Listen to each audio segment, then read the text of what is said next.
सागर में आप सभी का स्वागत है। आज हम सुनेंगे सिंहासन बत्तीसी की नवी पुतली मधुमालती ने जो कहानी सुनाई, उससे विक्रमादित्य की प्रजा के हित में प्राणोत्सर्ग करने की भावना झलकती है। अब कहानी कुछ इस प्रकार है। एक बार राजा विक्रमादित्य ने राज्य और प्रजा की सुख समृद्धि के लिए एक विशाल यज्ञ का आयोजन किया। कई दिनों तक यज्ञ चलता रहा। एक दिन राजा मंत्र पाठ कर रहे थे, तभी एक ऋषि वहां पधारे। राजा ने उन्हें देखा, पर यज्ञ छोड़कर उठना असंभव था। उन्होंने मन ही मन ऋषि का अभिवादन किया तथा उन्हें प्रणाम किया। ऋषि ने भी राज्य का अभिप्राय समझकर उन्हें आशीर्वाद दिया। जब राजा यज्ञ से उठे तो उन्होंने ऋषि से आने का प्रयोजन पूछा।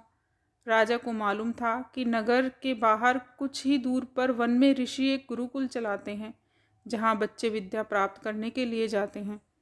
ऋषि ने जवाब दिया कि यज्ञ के पुनीत अवसर पर राजा को कोई असुविधा नहीं देते, अगर 8 से 12 साल तक के 6 बच्चों के जीवन का प्रश्न नहीं होता।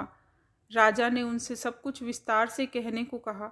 इस पर ऋषि ने बताया कि कुछ बच्चे आश्रम के लिए सूखी लकड़ियां बीनने वन में इधर उधर घूम रहे थे। तभी 2 राक्षस आए और उन्हें पकड़कर ऊंची पहाड़ी पर ले गए। ऋषि को जब वे उपस्थित नहीं मिले तो उनकी तलाश में वे वन में बेचैनी से भटकने लगे।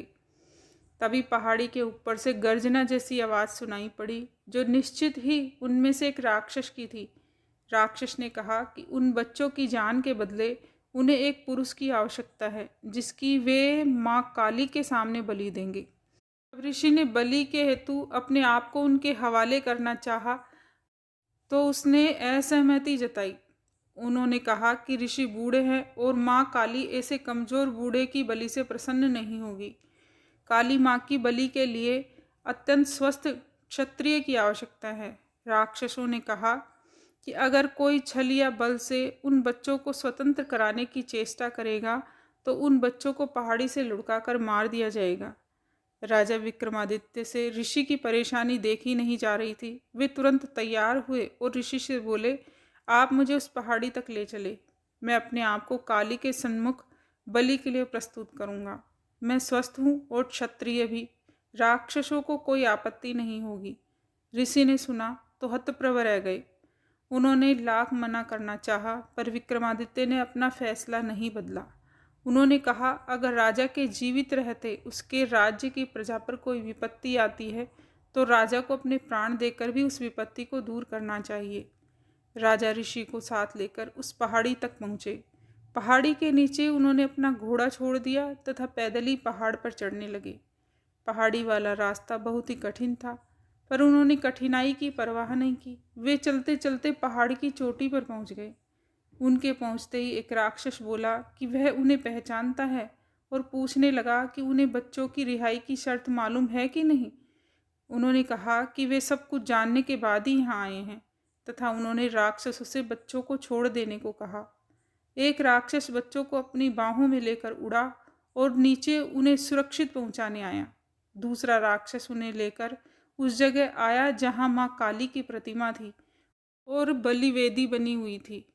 विक्रमादित्य ने बलिवेदी पर अपना सर बलि के हेतु झुका दिया। वे जरा भी विचलित नहीं हुए। उन्होंने मन ही मन अंतिम बार समझकर भगवान का स्मरण किया और वह राक्षस खड्ग लेकर उनका सर धड़ से अलग करने को तैयार हुआ। अचानक उस राक्षस ने खड्ग फेंक दिया और विक्रम को गले से लगा लिया। वह जगह एकाएक अद्भुत रोशनी तथा खुशबू से भर गई। विक्रमादित्य ने देखा कि दोनों राक्षसों की जगह इंद्र तथा पवन देवता खड़े थे। उन दोनों ने उनकी परीक्षा के लिए यह सब किया था। वे देखना चाहते थे कि विक्रमादित्य सिर्फ सांसारिक चीजों का दान ही कर सकता है या प्राणोत्सर्ग करने की भी क्षमता रखता है। उन्होंने राजा से कहा कि उन्हें यज्ञ करता देख ही उनके मन में इस परीक्षा का भाव जन्मा था। उन्होंने विक्रमादित्य को यशस्वी होने का आशीर्वाद दिया तथा कहा कि उनकी कीर्ति चारों ओर फैलेगी। यह कहकर नवी पुतली मधुमालती चुप हो गई। अगर आपको यह कहानी अच्छी लगी तो वीडियो को लाइक करें, कमेंट करें, शेयर करें और सब्सक्राइब करना ना भूलें। धन्यवाद।